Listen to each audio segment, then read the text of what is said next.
by Dain Nilsson, and it's called U2F, Phishing Proof Two-Factor Authentication for everyone. So I hope you have a nice time.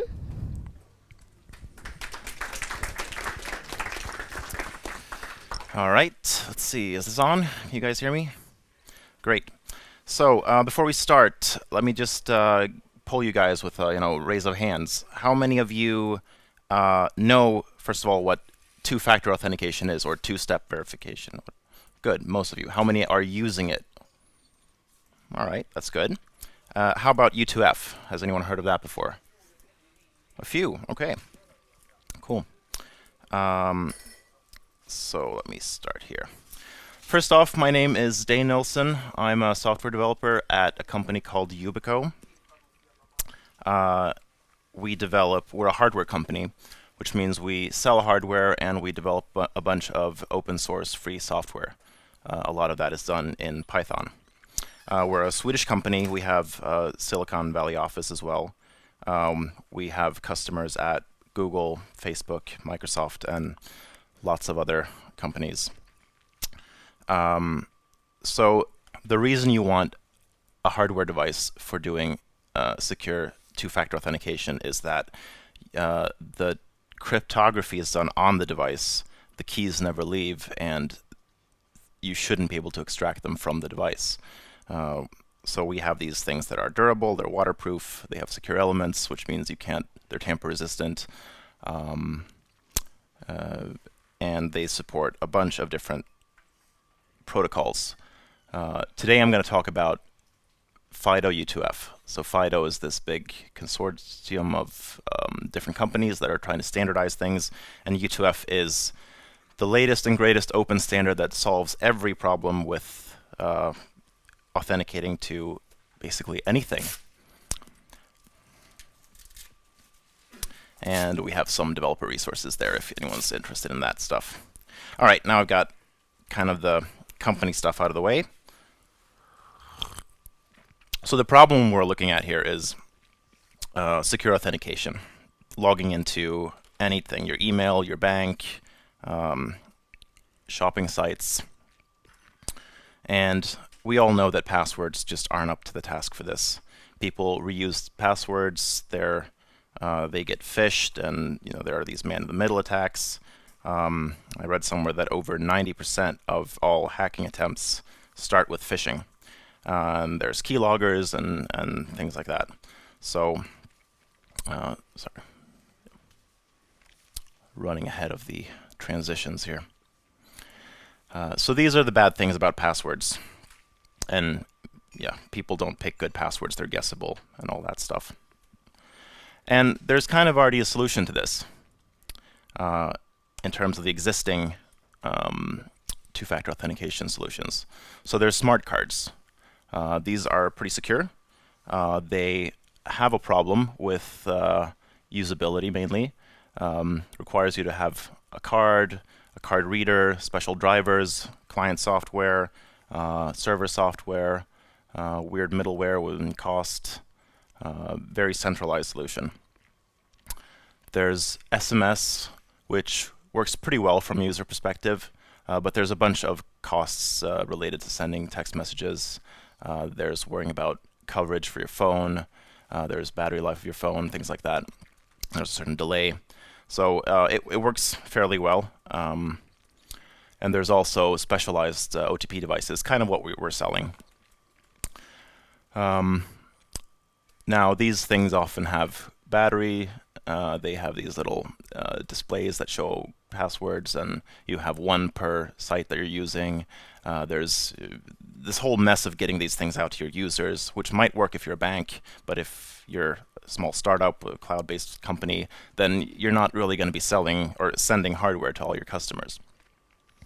So these are some of the downsides with today's kind of standard solutions, but they're not the important ones. The important problems, as we see them, is the user experience. So they're kind of hard to use. You have these one-time passwords. I mean, if you have a bank in Sweden, you're probably familiar with this whole thing. You try to log in. Well, now you can use mobile bank ID, which is much easier. But before that, you have your you put your card into a thing, you type in a one-time code there, you type in your PIN, it shows you a new code, you type that into your computer, and then you're logged in.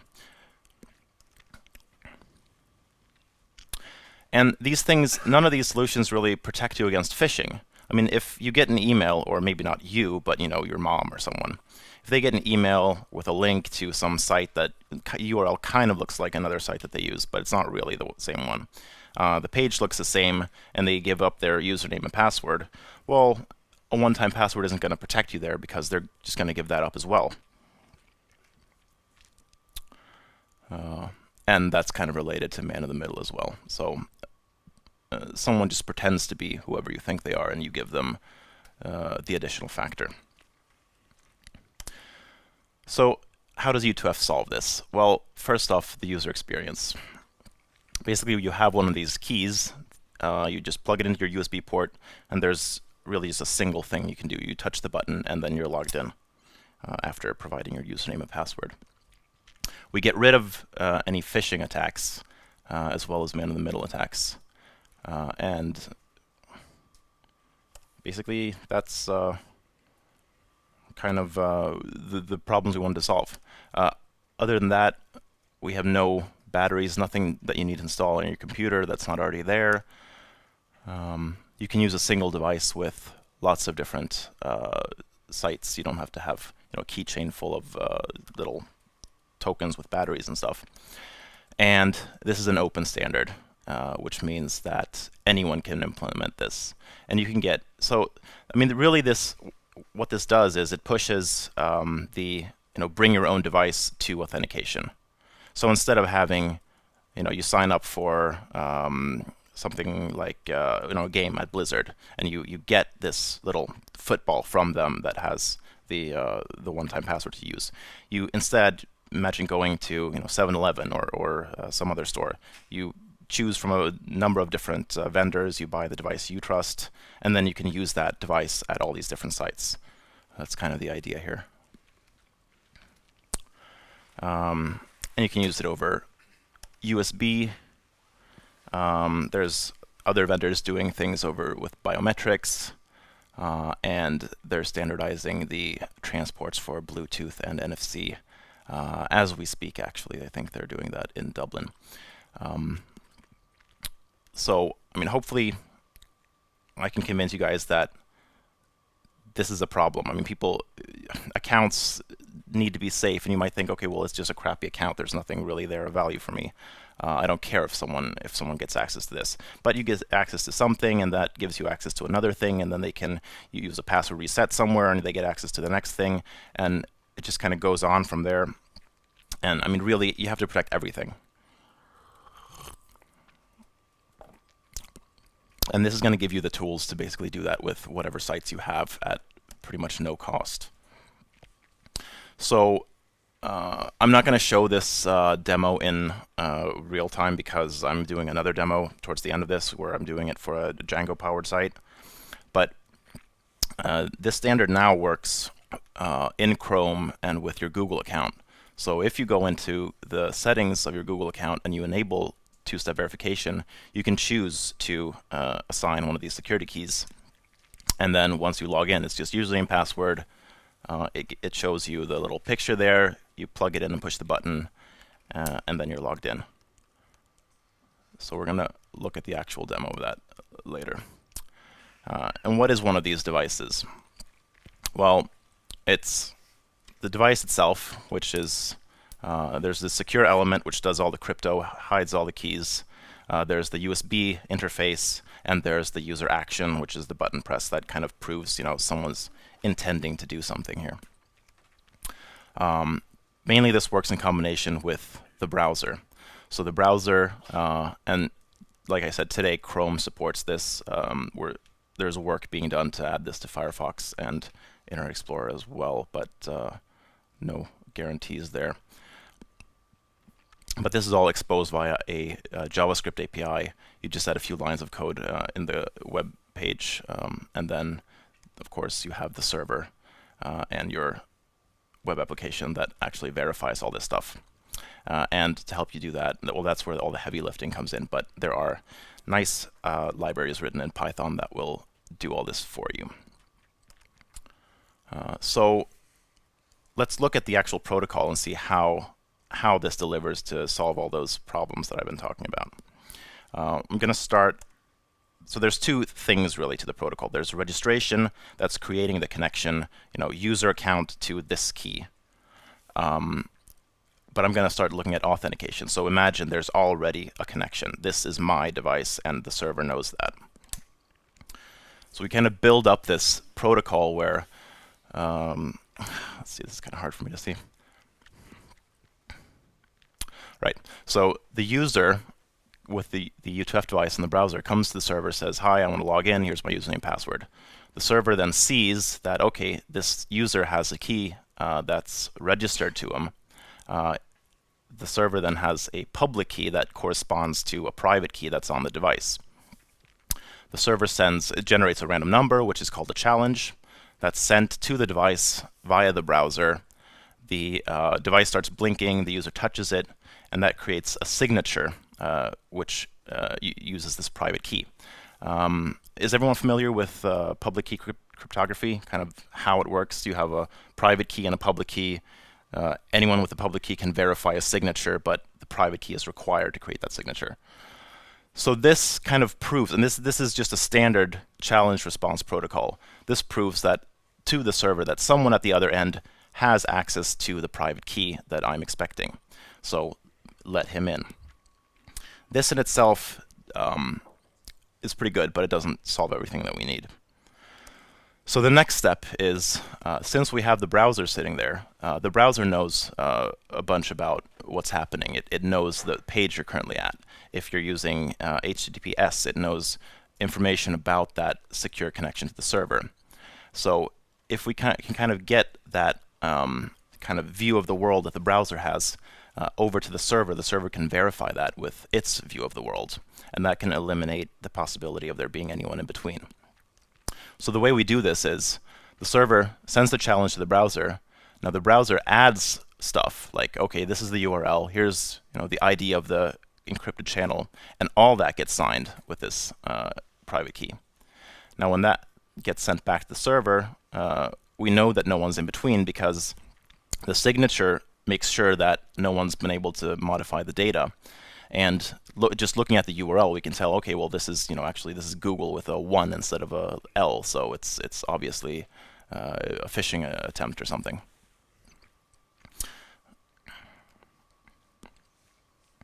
And then we have application-specific keys. So the naive approach would be to have a single key pair where the private key is stored on the device, and you give the public key to every server you want to authenticate to. Now that has privacy concerns. If I'm logging in, using different accounts and different sites with the same public key, I might not want, if this trading site I use if their database gets leaked online, they can see my public key, and then some embarrassing site also has that public key. They can kind of connect my identity there and see that I'm using this embarrassing site that I don't want anyone to know about.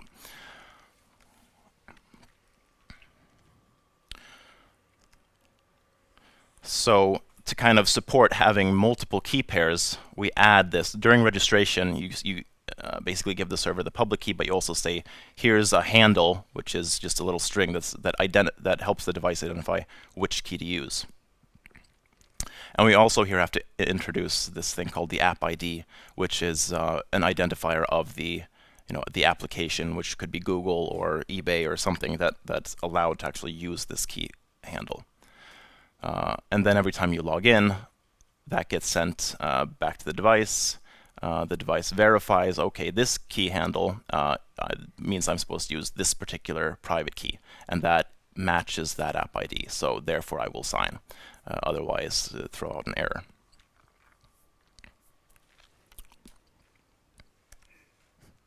And that's the whole thing. And registration looks pretty much identical to it, but we throw on one additional thing. So basically, this is the quick version, but registration, there is no public key on the server, so the server just sends a challenge and an app ID. the browser state gets added, and now we generate the key pair on the device. Say, here's the key handle that I want you to use as an ID to reference this particular private key, and you send the public key along with the key handle, and that gets stored on the server. And here's the thing we add. We add device attestation. So since we're basically able to buy any device from any manufacturer, this doesn't give the server much assurance about what type of device you're using. It could be a software implementation for all the server knows. And for a lot of things, that's fine. It's better than username and password alone, so we should accept that. If you're using this with your Google account, then they will accept anything. But if you're a bank, maybe you want to have you want to only allow certain types of devices or classes of devices, saying, you know, only devices that have these secure elements making them tamper-proof, or only devices issued by Bank of America. So to do that, every device has a batch certificate, which is basically another key pair that's unique to a specific batch, but it contains information about what type of device it is. And when we do a registration, we send along that certificate, and we use that private key to kind of sign the registration, so that the server, once it gets this thing, sees that, okay, this is a newly created public key from a device, and by looking at this certificate, I see that this is a valid Ubik key or some other manufacturer's device, and I can choose to accept or reject that.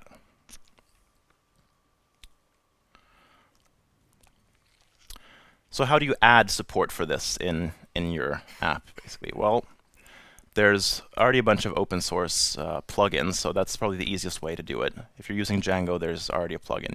You add it, and you can add keys to your Django admin login. And that's what I'm going to show. But there's plugins for other things as well.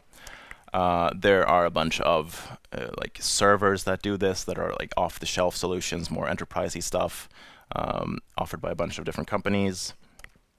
And we have some open source libraries and servers that we use, and these are all written in Python. So mainly there are these three. There's Python U2F lib server, which takes care of all the server-side parts by doing all the crypto verification stuff. There's the host library, which you probably won't be interested in unless you're actually writing something that communicates over USB on the client side directly with the device. That can be good for testing and things like that. And then there's U2F val, which is a standalone U2F server with a REST API. So basically, it's if you don't want to modify your server much, you can just kind of you just call that API instead, and that has its own database of devices registered. So you get your user, you just send that username to the U2F val server and say, hey, does this user have any devices? And it will generate the challenges for you, or I got this reply, is it valid? And it will tell you if it is or not. And we have that website that gives you a bunch more information if you want to go to it. And well, this is Python, but it's kind of pseudo Python. This is what you have to actually modify when you're doing authentication for this to work. So you have some type of thing where the user passes their username and password. You verify the username and password like you did before. But then you add these extra lines that kind of, one is check to see, does this user have U2F devices registered? And then you just ask the library to kind of start process of authentication, and that gives you a challenge. And you kind of remember that for the username and send it back. And then that shows an intermediate page for the user where they're told to insert the device and push the button. And then the device response gets sent back to the server. And again, you just ask the server library to verify that what it got back was correct. So there's really not a lot of stuff you need to do for this. And on the client side, it's just in a supported browser, there's this U2F object that's exposed to the JavaScript environment. So you just call sign or register. You give it some parameters and then a callback function, and then it gives you back the stuff you want to send back to the server.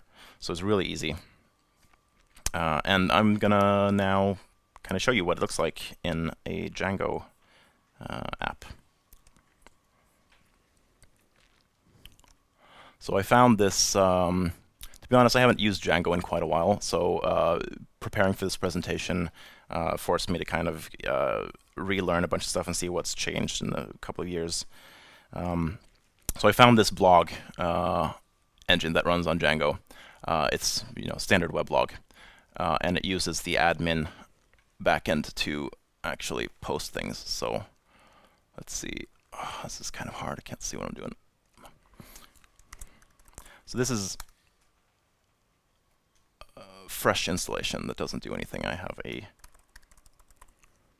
user account with a username and password. Can log in.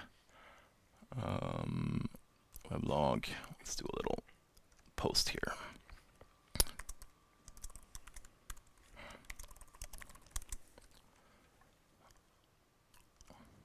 This is trickier than it looks. So there's the post, that's fine, but this obviously isn't secured by U2F. So let's change that.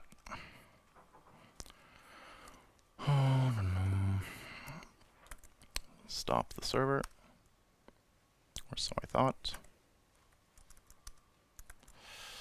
The server does not want to stop.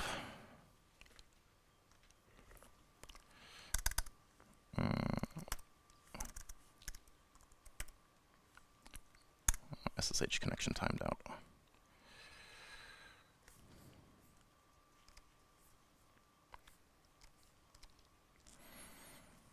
There we go.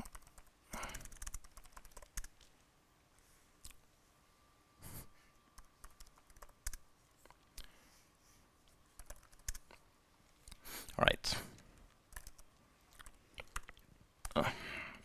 So basically, I mean, all we need to do, this is a very simple Django app.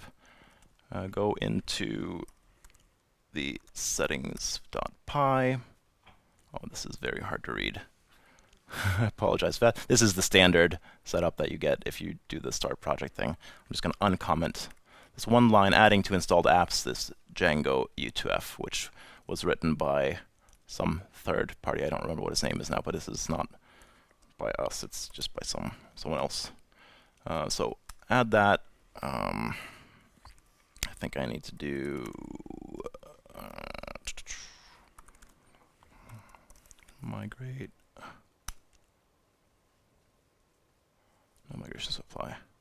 Oh wait, I also have to edit the URLs. PyCon URLs. Again, just add some URLs. Add and include. Created. Okay, so let's try starting up the server again. One thing is that U2F kind of mandates that you run with HTTPS, so therefore I'm running the server using this HTTPS enabled development server. That's why also I have this kind of big fat red X with a line over it, because it's a self-signed certificate, because I'm running it on my local machine here. So pay no attention to that. In the real world, you'll have a real SSL certificate, and all will be well. Let's try refreshing this page now. I think I'm still logged in, right? Yeah, let's go to the dashboard.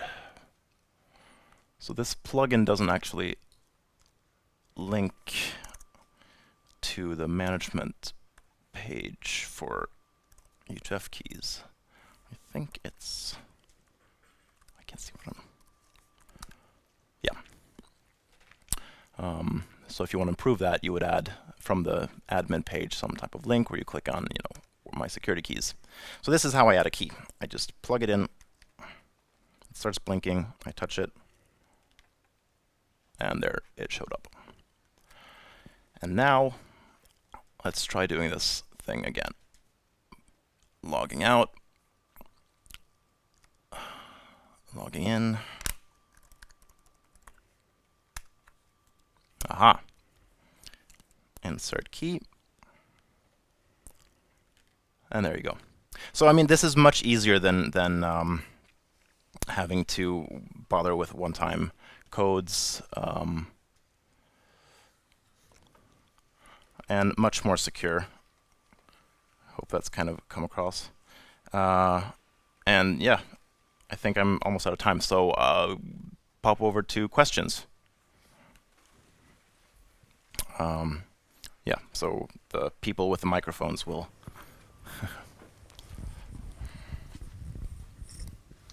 So, do you know the status of Firefox, Internet Explorer, and other browsers for implementation of U2F?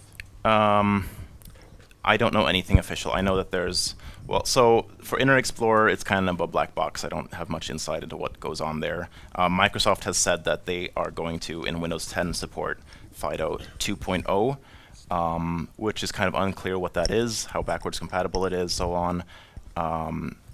But I mean, they're part of FIDO, so you would think that they'd support this.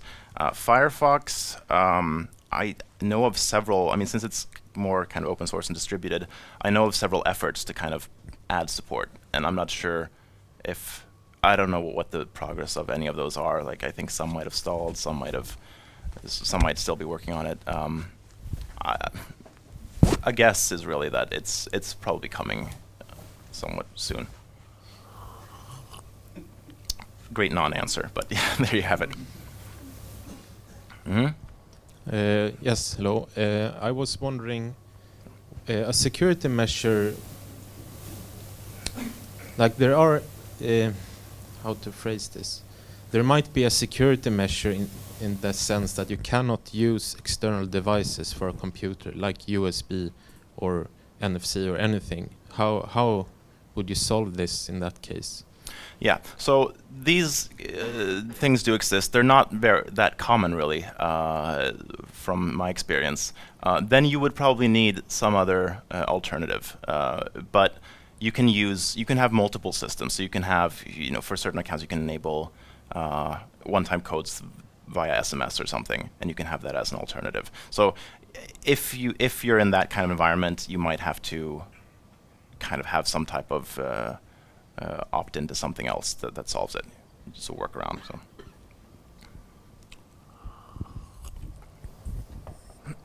Hi. To your right. There. Thanks for a great talk.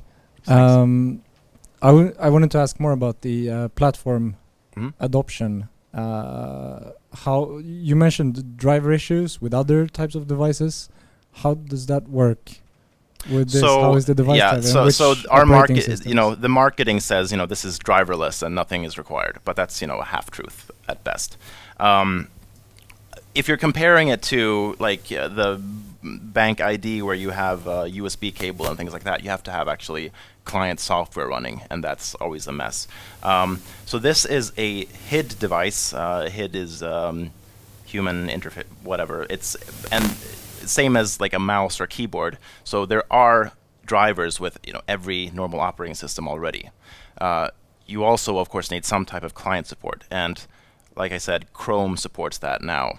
But also, if you're doing your own client app, it should be fairly easy to communicate with a HID-based device as long as you have some USB library. Like, it doesn't require any device-specific drivers to be installed. So in that sense, it's much easier to work with than anything else. Can I ask a follow-up question? How do you see this going possibly mobile as well? So, as I said, basically the transport layer for this, for NFC and Bluetooth, are pretty much, they're in like review draft or something. They're pretty much done. They just need to be, super standardized. And once they are, we're working on devices that will support, either or. So for mobile NFC, I have prototypes that work with NFC. It's just not using, standardized spec. For Bluetooth, I think we have a that's not my department, but I think we have a prototype there as well. So I think that's the solution for that.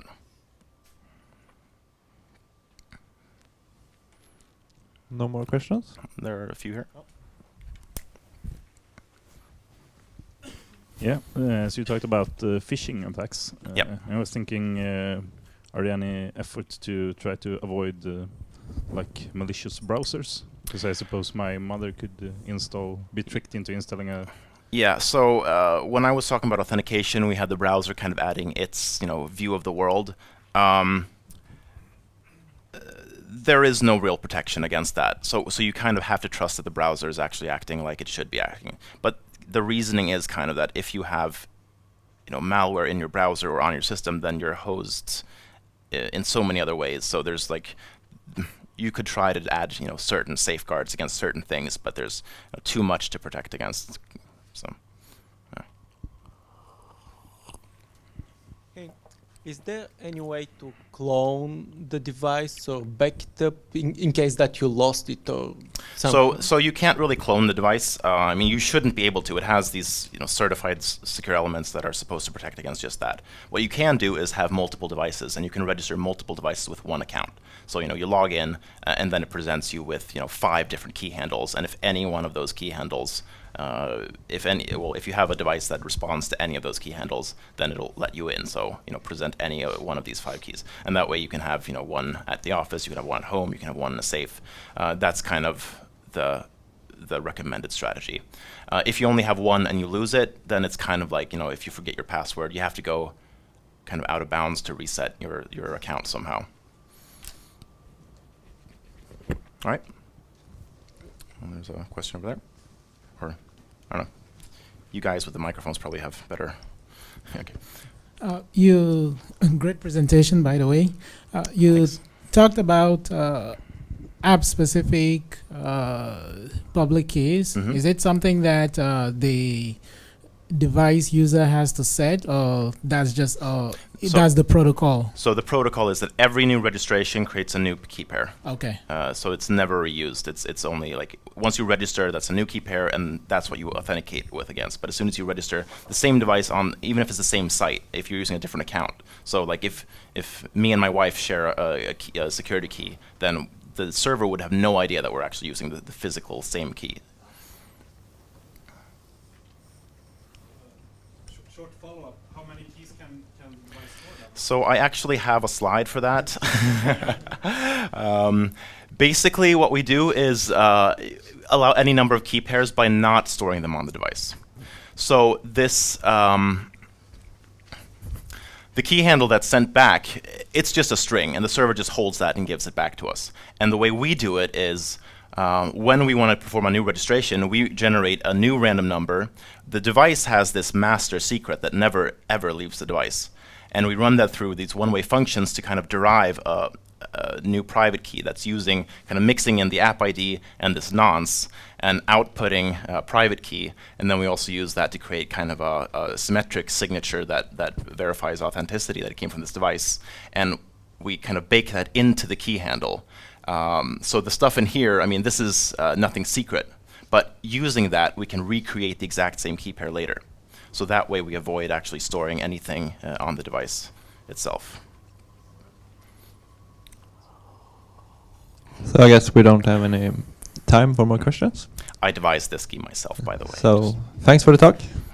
All right, thank you. I have a few of these keys, very few number if anyone's interested, come talk to me after, and I might have some to give out. Yeah, so I just have a quick note that not everybody received their drink tickets. So if you did not get your drink ticket at lunch, you should go to registration and pick it up. We don't have extras, so please don't pick up a second one though. Thank you.